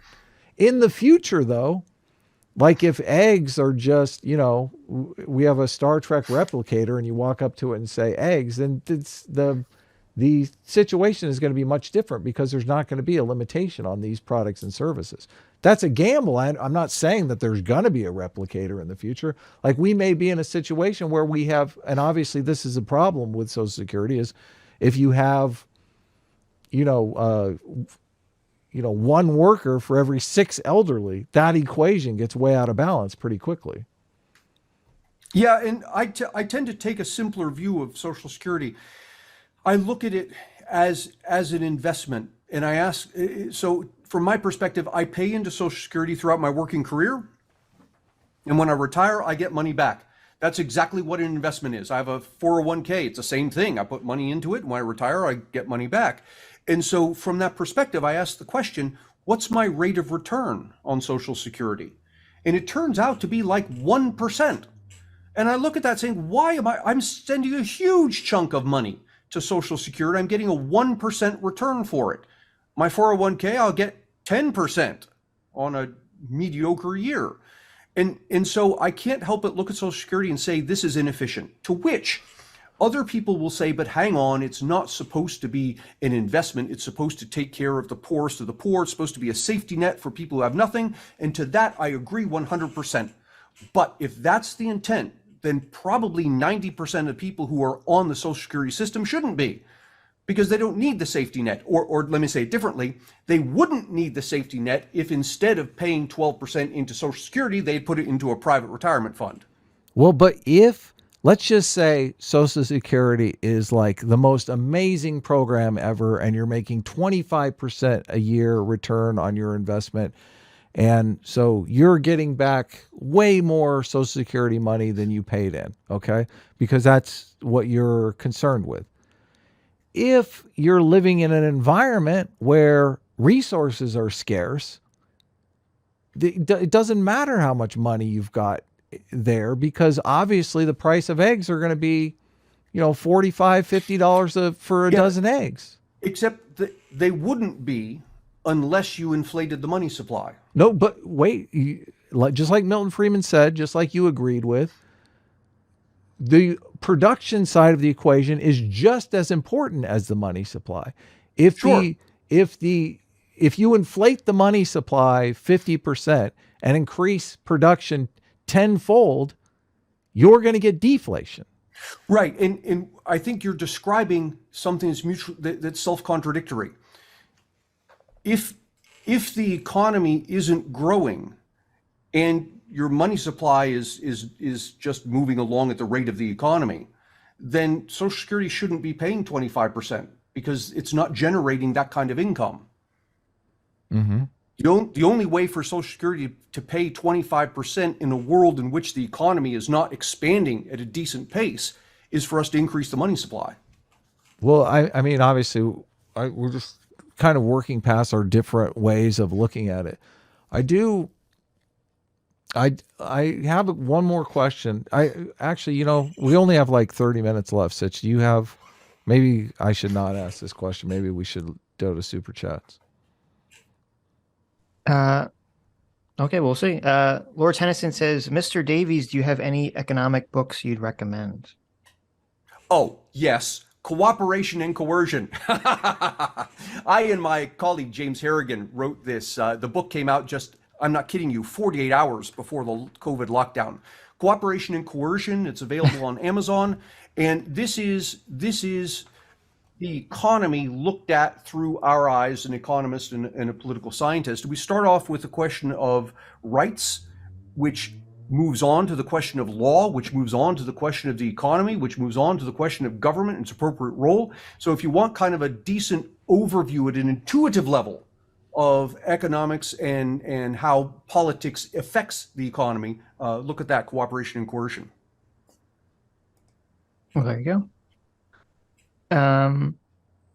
Stug for $2 says, Antony Davies, what are your thoughts about the housing crash and what caused it in 2008? The housing crash was caused in part because we separated the people who decided to take loans and to give loans from the people who had to bear the responsibility of those loans going bad. Anytime you separate decision making from living with the consequences of decision, you have problems. This is the student loan thing all over again. We're proposing to allow students to make the decision to go to college, but the responsibility for paying for that we're putting on somebody else, on the taxpayer. We did the exact same thing with banks in the home lending. And so what happened? What happened is the government said to banks through Fannie Mae and Freddie Mac, which were government entities, said to banks, go ahead and loan money to people who want to buy homes. And we, the Fannie Mae and Freddie Mac, will purchase those loans from you. So if I'm a bank, what am I doing? You come in to get a loan, and I look at you, you can't afford to repay this loan. Your income isn't nearly high enough for the house you're looking for. But I don't care. I don't care, because I'm going to loan you the money and turn right around and sell that mortgage to Fannie Mae and Freddie Mac, who are going to give me my money back. So you're now their problem. Now, why don't they care? They don't care because they're in effect underwritten by the federal government, by the taxpayers. And so we've broken this connection between people who decide about having the loans and the people who have to bear the consequences of loans. That's the taxpayer. And if you look at the numbers, at the height of the housing crisis, right before everything crashed, Fannie Mae and Freddie Mac owned 1/2 of all mortgages in the United States. Mm-hmm. So if a private company owned 1/2 of all of something in the United States, we'd all be up in arms about it. Mm-hmm. So I remember I read a million years ago, Matt Taibbi wrote a book about this, and he claimed he was against this idea, claiming that the private banks were involved in a lot of these, or most of these, risky loans far before Fannie Mae and Freddie Mac got involved, and even then, Fannie Mae and Freddie Mac had a minority of these bad investments. Yeah, it's not a minority. They had 50% of the. Well, you're saying they have 50% of everything, that's everything, not the bad. Yeah, I don't know how it breaks down into the subprime. I will throw this in, that Congress, through the Community Reinvestment Act, and this goes back to like 1978, Mm-hmm. was putting pressure on banks to loan to low-income borrowers, because Congress felt that owning a home was the key to success. Notice a theme here. The key to success is X, therefore the government's going to push you into doing X, whether it's getting a degree or buying a home or whatever. And so what happened is government's putting pressure on banks to loan to people they wouldn't have loaned to otherwise. Now, I'm not saying the banks should not be held accountable. Absolutely. Mm-hmm. The bailing out of banks was a stupid thing to do. And it happened in part because of the savings and loan crash back in the 1990s, 1980s. The government bailed out the savings and loans in this country after they had made stupid loans they shouldn't have made. And I mm-hmm. said at the time, the government is setting a precedent. By bailing out the savings and loans, they're sending a signal to financial institutions, go ahead and be irresponsible, and if things get out of control, the government will step in and bail you out. And that's exactly what happened in 2008. So I think the banks do hold some blame here. If it were me in charge, I would have let them go bankrupt. Mm-hmm. I guess my problem with the idea that it was like the government pressuring banks to do this is that it seemed like at the time the banks were incredibly hungry for these mortgage-backed securities. They were like desperate for them, and they were completely pushing up or creating a lot of demand for them. It wasn't the government saying like you have to do this, and the bank kind of like, okay, if you make us, we'll do it. They seem pretty excited about this whole prospect. Mortgage-backed securities were a new animal. It was a new invention, and right. They were having fun with it. And in part because it was new, they misunderstood its nature. The risk models that financial institutions were using at the time grossly underestimated the risk of these mortgage-backed securities becoming mm-hmm. worthless. Right, that's what I mean. Like it seems that's why it's difficult for me to believe or accept that it's like the government twisting their arm, making them do this. I mean, I think they were also using these as repos to each other, so they obviously didn't think they were going to fail. It just seemed like from the people that I've read, and I think what's his name, Michael Lewis, has written about this too when he was involved, that they were very on board with wanting to do this themselves. Yeah, I think there's lots of blame to go around here. I wouldn't put the blame entirely on the government, but I wouldn't put it Hmm. entirely on the banks either. Right. The fact is, if either one of those groups of people had done their jobs differently, we may not have had the 2008 crash. Sure. Uh, Adam, what was the question you wanted to ask? The question that I had was, Is it a boring question? I mean, it is obvious. It's an Adam question, so it's like it's into the weeds on Uh-huh. unemployment. If we That's have fine. 5%, Anthony, you're saying that the economy grows at 3% a year, and On average. yeah, you even said in your video, people were trying to blame the Democrats for inflation, and you said that inflation is the same during the Democrats and during the Republicans for like the past 20 years, and also economic growth has been the same between the Democrats and the Republicans year after Yeah. year. So, but my question is, if we have generally 3 to 5% unemployment, if we can get that unemployment down to 0%, can't we grow at why can't we grow at 5% instead of 3%? Yeah, the problem is you can't get it down to 0% for practical reasons. There's always people who are in between jobs. And while you're in between jobs, you're unemployed. And there are some people who will even exacerbate that by saying, okay, I've lost my job. I'm going to put off getting a new one so I can, just hang out for a little bit or do whatever it is. And so expanding that period. That we call it frictional unemployment. Frictional unemployment it's unclear what it is, but it seems to be north of 2%. So we kind of look at, 3% unemployment is pretty much as low as it can go for practical purposes. Okay, so you're saying the 2% of that unemployment rate is just people that are between jobs for a At little least bit. 2%, yeah. Okay. All right. Cool. Okay, Sitch, you got any? Is that it for the questions? You want to That just was it. wrap up? Do Yeah. you? I mean, this has been obviously been a fascinating talk. There's a little bit This is of great. I really appreciate you having me on. This has been excellent. yeah. Maybe we'll have you back again. Yeah. I would love to have you debate MMT guy. I really want to get to the bottom of like this. I yeah. just want to know what is true. Well, I just I'm if is there any the idea that the government can't spend money without financing seems strange to me. And I mean, I'm reading a book right now. I'm reading Ben Bernanke's book on the 2008 housing crash.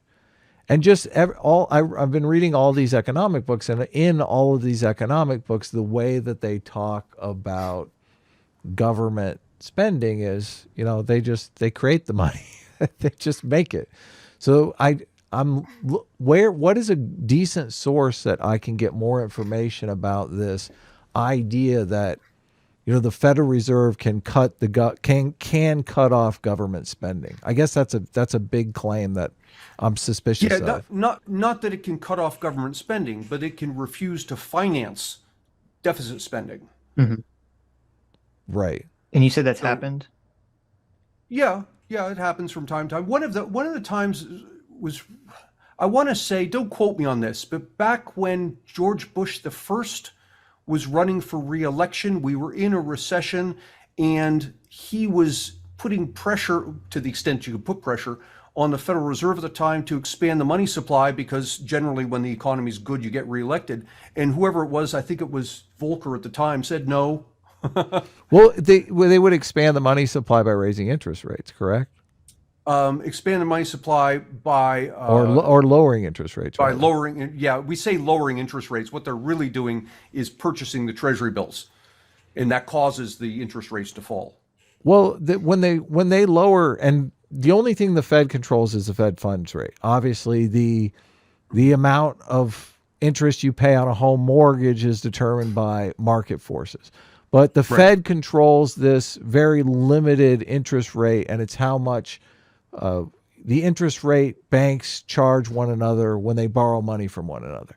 So controlling that can obviously affect the price of a mortgage, because if the government is charging, I think the interest rate now is what, is it 3%, 2.5%, something like that? The Fed funds, I don't know. That sounds about right. Obviously, you can't, the bank would lose money if they made your mortgage less than the Fed funds rate. So when the Fed funds rate goes up, the price of mortgages go up, the price of borrowing money goes up. And the thinking is less people will actually borrow money if it costs more money to borrow money, and therefore you'll stifle economic activity. The whole you can't push a string thing, right? You're actually disincentivizing people from taking loans, and disincentivizing people from taking loans is not making the money supply bigger. But we're disincentivizing them from taking loans in an attempt, presumably an attempt to cool off the economy. Right. I mean, this is the kind of thing you do when you're in expansion, not when you're in recession. Right. Yeah. If is the main contention that the government doesn't have direct control over printing money? Like, if they did, hypothetically, would the MMT model be accurate or more accurate? I don't know. There's still things about MMT that bother me. What are they? Maybe we can. What bothers me is where they start the whole thing. Mm-hmm. They start with spending and lending. Yeah, and that bothers me. My natural reaction as an economist is to begin with production and consumption, because the money is the tool we're using to solve a problem. It's not the thing that's generating the relationships, the economic relationships. But that's not much different than MMT, though. Obviously, they're saying you got to balance resources, and they look at employment as a resource, which it is. Right.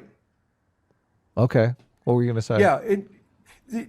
I want to go back to something you said, because Bernanke is a decent economist. I mean, he's actually a very good economist.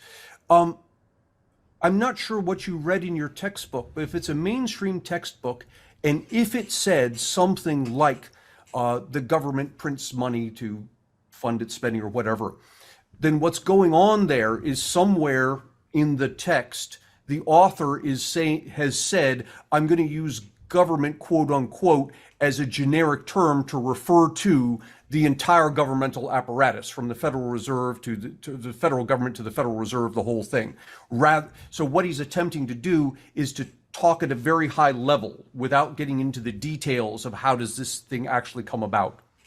Well, I mean, we all remember when Ben Bernanke went in front of Congress and he said, I need a giant spending bill. He asked for the bazooka, I believe he called it, because he needed the ability to add liquidity to the market. And that liquidity can't be added without government.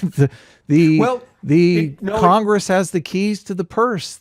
They're the ones that authorize spending. They create spending bills, and those spending bills create money. Now, the problem there is when Bernanke's saying that he could not add the liquidity without the government borrowing, what he's bumping up against is the fact that the Federal Reserve by law is prohibited from purchasing private securities. So the only way at the time that he could inject money into the economy was by purchasing treasury bills.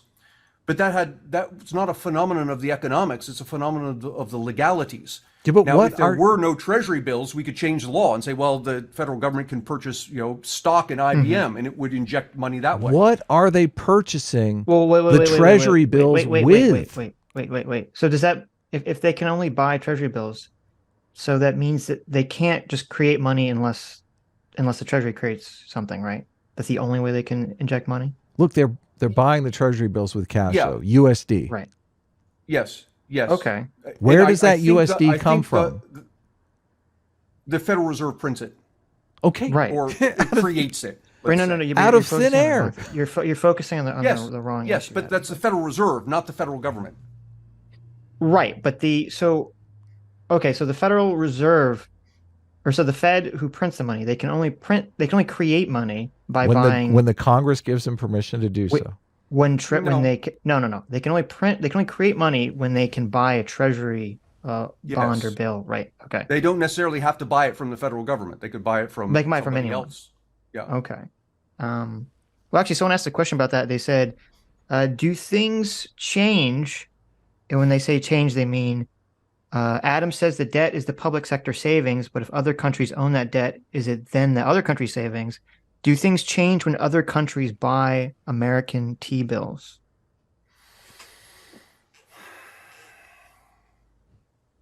No. Well, No. there you go. A foreign country buying a treasury bill would be this economically, in terms of impact, would be roughly the same as a private individual buying the T-bill. Is there, because people they say, oh, they get concerned when like they say China, owns X amount of debt. Is there an actual concern to that? No, no, there's not. One of the things that people say when they say that, China owns whatever it is, $900 billion of federal debt, and people will follow that up with, what if they call in that debt tomorrow? You can't call in the debt. It doesn't work like that. The Treasury bill is a contract. It says that the federal government promises to pay you a certain amount of money at a particular point in time. You can't just show up and say, I want my money back, right? Right. So that's the first problem with that argument. The second problem with that argument is, think about this from a political perspective. If China owns $1 trillion worth of US debt, that is, the federal government owes China $1 trillion, how likely is China to want to get into a shooting match with the United States? Right. Yeah. You know? Yeah. I want to be clear here because I do want to double check this. So it seems like the claim that you're making is every dollar that the Federal Reserve prints must go to buy a treasury bill. It can't go to buy a F-35. Let me put some footnotes here, because the law changed recently, like in 2020 or 2021. So it may be the case that the Federal Reserve can purchase some private securities. But generally speaking, the only thing it purchases is treasury bills. It cannot turn around and buy an F-15. Well, So when no, they buy look, my question, I'm saying, look, if the Federal Reserve prints a dollar, that dollar must buy a treasury bill or some kind of security. That you can't print a dollar and give that dollar to Lockheed Martin for an F-35. That's correct. The Federal Reserve doesn't do that. The Treasury does that.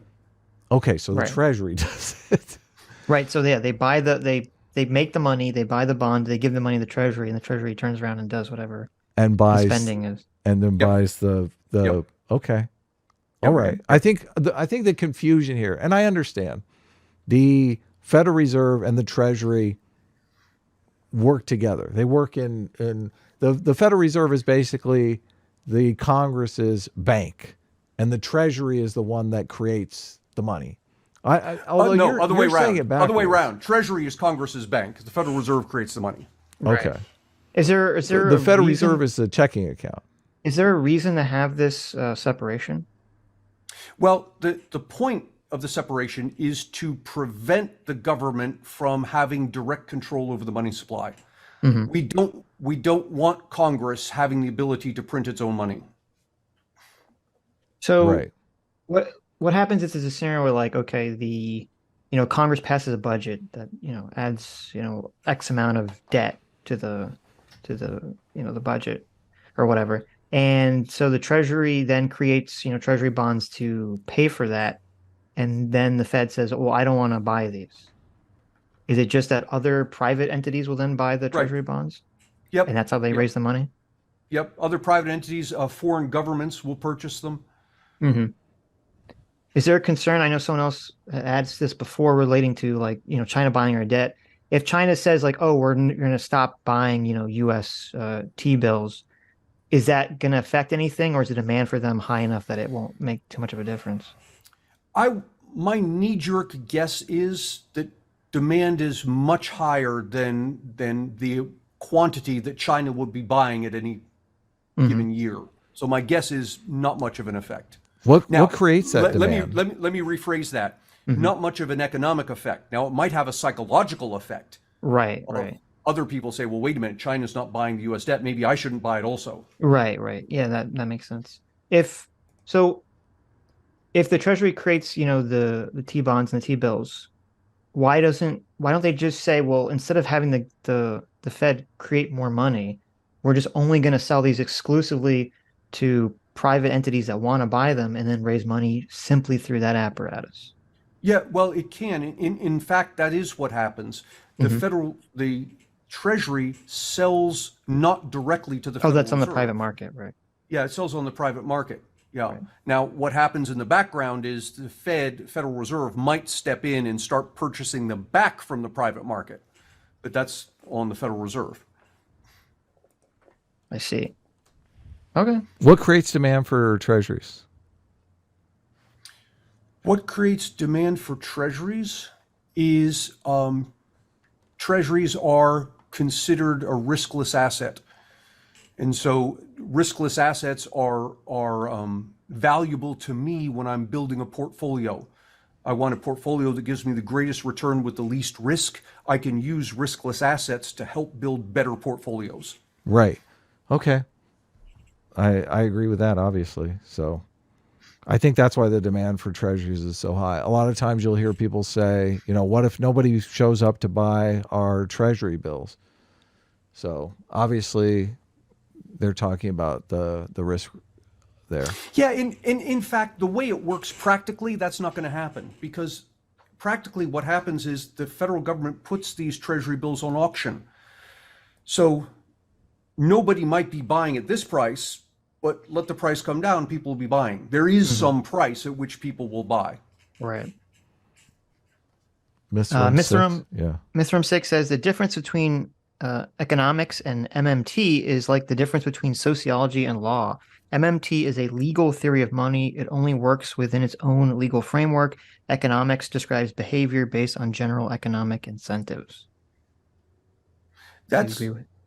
Well, yeah. Now, MMT I'm not an MMT expert, but that feels right given what I understand. Well, MMT is a monetary theory. It's not an economic theory. So that's why it would but make do you sense. agree that it only works within its own framework, Adam?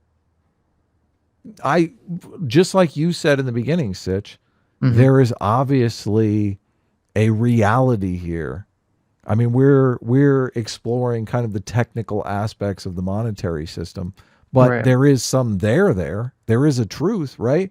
Mosler makes this case that you can't find any money flow from the IRS to the Treasury. It just doesn't exist.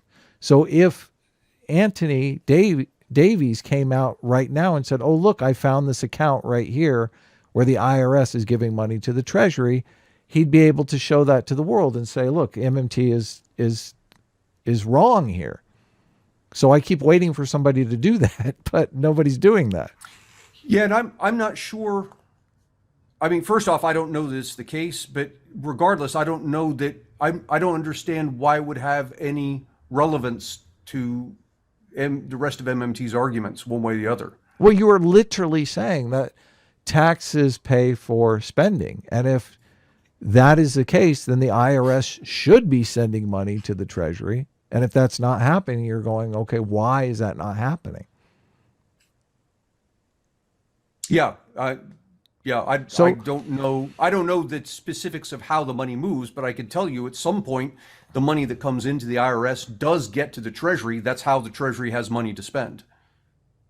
Well, that's what's weird to me about this is that if that's such a central point of MMT, I mean, this seems like why is this a difficult this should be a pretty straightforward thing to get to the bottom of. Yeah, and I've looked for those accounts, and they don't there's nothing online. People have sent me links Call trying up the IRS and say, "Hey, you send money to the Treasury." Look, Warren Mosler jokes about that in his book. He says you can call the IRS and ask them, and there's not even any liaisons between Treasury and IRS. So what's the implication of that, though? Well, we're talking about expanding and contracting the money supply. The MMT people are saying you expand the money supply in two ways: spending and lending. Lending, you are somebody goes to the bank and wants to buy a car, so they borrow money to buy a car. That money's created on the fly. When they pay the money back for the car, it's deleted from existence. The spending is when the government spends money, it's created out of nothing.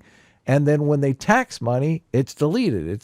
So if they spend $1,000 and tax $800, there is $200 that didn't get deleted out of existence, that it becomes part of the national debt, or whatever you want to call it. It's left out in the economy, and the national debt is the accumulation of that process over years and years and years. The last time we balanced the budget and started getting rid of the deficit was Bill Clinton. And how low did he get the deficit? You probably know more than me when Bill Clinton started attacking the deficit. Close to zero. Okay, so he got it close to zero. Well, a bunch of the MMT people came in and said, listen, we can't get this deficit to zero because that's going to take all of the assets out of the private sector. Like it's literally their savings accounts that you're draining. Yeah, and I think the problem there, if I'm reading you correctly, it's not the deficit. It's not the deficit going to zero. It's the problem. It's the debt going to zero would be the problem. Well, what's the difference? The deficit's the amount that I add to the debt each year. Okay, So, but the debt but is as a the counter-argument- accumulation of the deficit, right? Yeah, that's correct. The debt's the accumulation. So, of but when deficits. people say the deficit, they mean the accumulation of the debt. They mean the $31 trillion. We're talking about the same thing, right? Yeah, 31 trillion is the debt. Right. Right. The So, deficit is like 1 trillion. Right. Right. 1.5. Okay. Yeah. I got you. I see the difference. But here's the problem. We've had periods in our history when our debt was zero, and we still had a money supply. Well, I mean, I've argued with you on this on Twitter, and you pointed to Andrew Jackson, but I went and I read. Right. Yeah, but I went and I read a book on the bank war with Andrew Jackson. And once he abolished the central bank, it was the wildcat phase of banking. Like every state bank came in and created their own money supply. So there wasn't a federal money supply. There was a state money supply. And all of those people caused hyperinflation and one of the largest depressions in American history. But there's no reason for it to have been governmental at all. We could have had a private money supply. Well, Yeah, they but wouldn't did that have a sh- private money But supply. wouldn't that would indicate that the debt was the money supply, though, even if we didn't have to have it the way we did, right? Yeah, following his argument, it would be the state's debt then. No, Yes. I don't know the particulars. What If- was going on with the if- states at that time? if there was if the debt is the money supply, and if Andrew Jackson gets rid of all the debt, and so there's no federal money, and then it has to rely on state money, right? That's exactly what happened. Yes. So you had all of these different competing currencies from different state banks. And I don't know that the state banks had a state charter. They were just in the state and they were a private bank.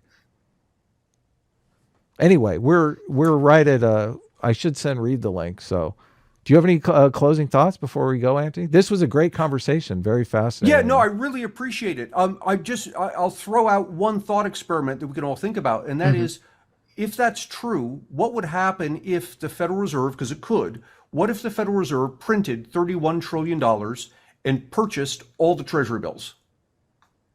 Or gave the 31 trillion to the federal government and said, pay off all the treasury bills. Then you would have 31 trillion in cash in the economy instead of treasury bills, but you'd still have 31 trillion in debt. Who own? So Where's the debt? Hold on. They just printed 31 trillion in cash. Right.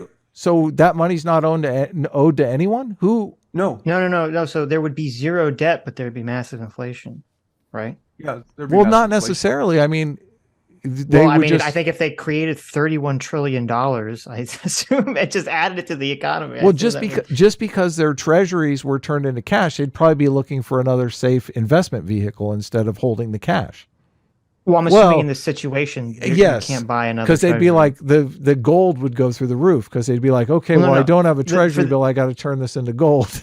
But No, no. the important thing is, we'd have a money supply. There'd be a money supply, but there'd be no federal debt. Right, but I understand what you're saying. But so I guess what I would say is, I agree that like there doesn't like the debt doesn't have to be the money supply, but it seems like it just is set up so that it is, according to the and MMT this is where we went off the rails before. argument. In economics, money supply is M1, savings, checking, and cash, Right. in the hands of the non-bank public. It's not the treasury bills. Well, I guess when they say the money supply, I guess what they really mean is that the number that is the debt represents however much money exists. I think that's Yeah, what and they're I trying don't, to and say. that's clearly not the case, because the money supply is, I forget what it is, but it's way larger than 30 trillion. Mhm. I sent Reed the link, so Okay. but Um, I mean we don't have to chase.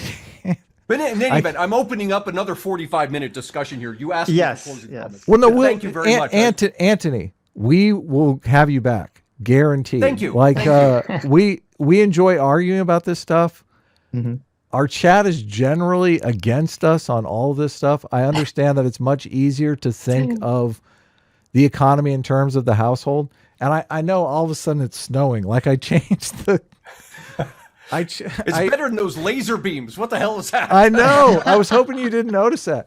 I added these hotkeys. So as I'm like copying and pasting things and taking notes, I'm like, He's hitting all the effects. all of these things are happening. So I obviously that wasn't intentional. So, but this was a great conversation. Obviously we have plenty of disagreement, but that doesn't mean you're not a nice guy. And we thank you for coming on.